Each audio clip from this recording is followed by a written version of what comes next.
So this is my kitchen at the moment. I've fitted 4 out of the 5 wall units. So one's down there. What I'm gonna have is some switches inside the wall units. So not in this one, but obviously this one here, and also this one over here. So the shelf is gonna sit above it, and I'm gonna obviously have 2 switches in that. Now obviously once this switch, which is a few spurs fitted, obviously we'll have like whatever stuff in there, ketchup and that, so you won't be able to see. It's not something that we're going to be turning on and off that often. So I thought, you know what, it would be easier if I fit some of the switches inside the cupboard instead of having to cut out holes for the sockets, but because it is a difficult job doing this. I mean, obviously an experienced tiler will be able to do it almost with his eyes closed and that, but I ain't no tiler. So I think doing this one here, hold on, yeah, it's in between. Yeah, I've got 2 on 1 tile. That one was hard. It took me like 3 tries to do it. So I broke 2 tiles and was able to do it on the 3rd one. It's very difficult. You have to be really precise. So anyway, this is going to be me fitting this fuse spur in a second.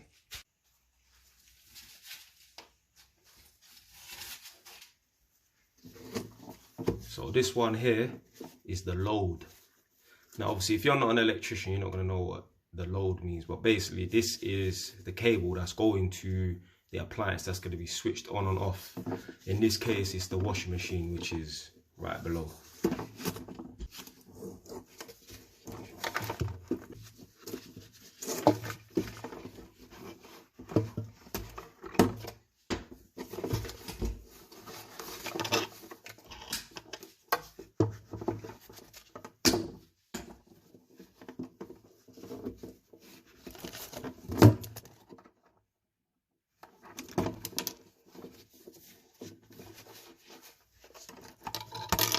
Certain men are going to say, oh, why are you not doubling them over? Blood, I doubled your mum over, fam. Talking about doubling over, blood.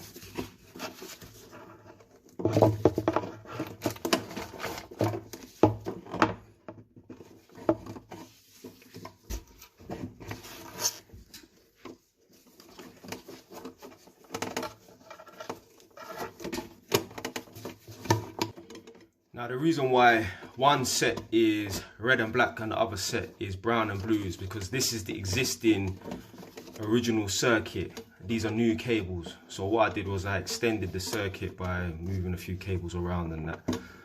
So these two are going to go together because this is the supply in, supply out, and this is the load cable down to the washing machine. Now this one here is a 1mm earth.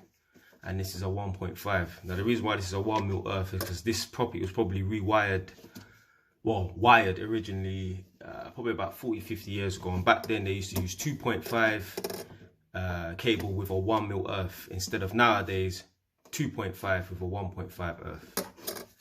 So with this one I will double this over because it's a lot thinner. Using an MK switch, we got MK. I always like to get the load out of the way first. So the load terminals in this case are here and here. I don't know if you can see that. Yeah, so here's the neutral load and here is the live load.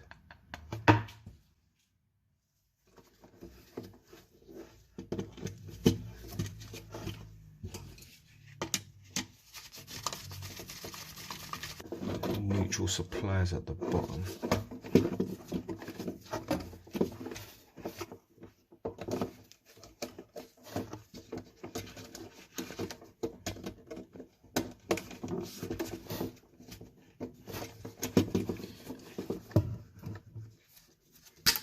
Cutting these back because the neutral terminal is quite shallow.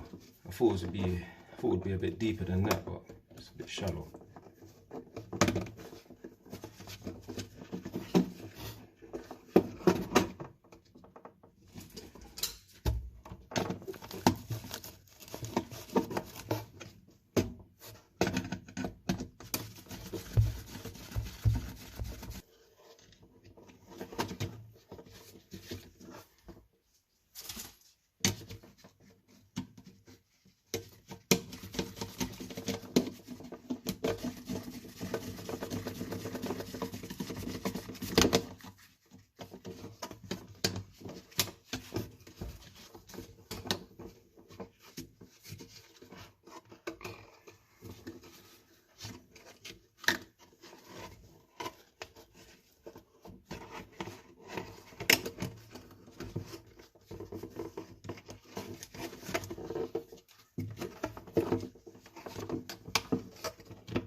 Now I've got to be careful with pushing this back because the back panel is really thin. If I push it back too much, I could risk breaking the back panel. Like, fitting switches in cupboard is not the correct way to do it. It's not illegal, it's not dangerous, but most people don't really do it this way. Most people will fit them to the splashback, which is the area where you saw in the beginning of the video where the tiles are and that.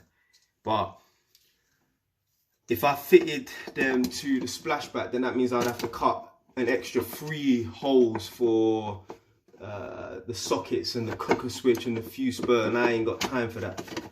That is too much effort. So I thought, you know what? Let me just put them in the cupboard. So I'm not gonna push this back too much because I don't want to damage the back panel. So I'm letting the screw do the work. The screwdriver do the work. That will close the gap.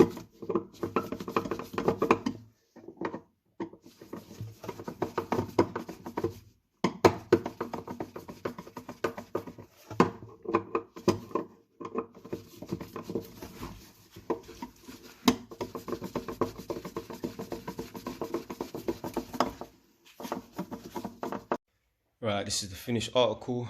So there's one spur there. This actually controls this cable down here. So what I'm going to do is I'm probably going to have some LED strips underneath here. And yeah, that's going to be the control switch for it. This is obviously the fuse spur that I showed you that I was connecting up in the first place. This is going to be, well, the hob switch. There's a hob underneath here. Obviously it's covered up to protect it and that. But that's about it for switches and that. The rest of the covers are just blank, normal, and nothing in there. But with these, you're not going to see them anyway. Once there's all spices and whatnot in there, you're not going to see it, so it's all right.